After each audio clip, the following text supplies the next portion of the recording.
जीवनामध्ये एकदा तरी इतिहासकालीन आपल्या ज्या बऱ्याच अशा वास्तू आहेत त्या नक्कीच बघायला पाहिजे.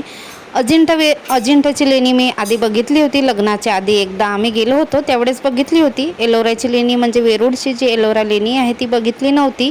त्यात खास म्हणजे कैलास लेणी आहे, ती भरपूरच सुंदर आणि उत्तम स्थापत्यकलेचा नमुना आहे.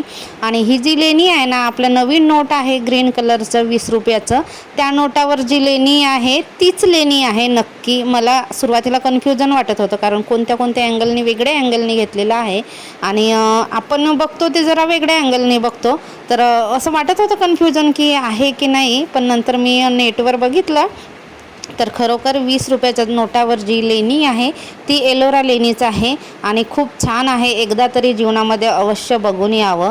आणि बऱ्याच अशा लेण्या आहेत, आम्ही पूर्ण लेण्या नाही बघितल्या, 1 ते 23पर्यंत लेण्या बघितल्या. 34 लेण्या आहेत, त्याच्यामध्ये छोट्या मोठ्या पण लेण्या आहेत, पण कैलास लेणी ही मोठी लेणी आहे त्याच्यामध्ये.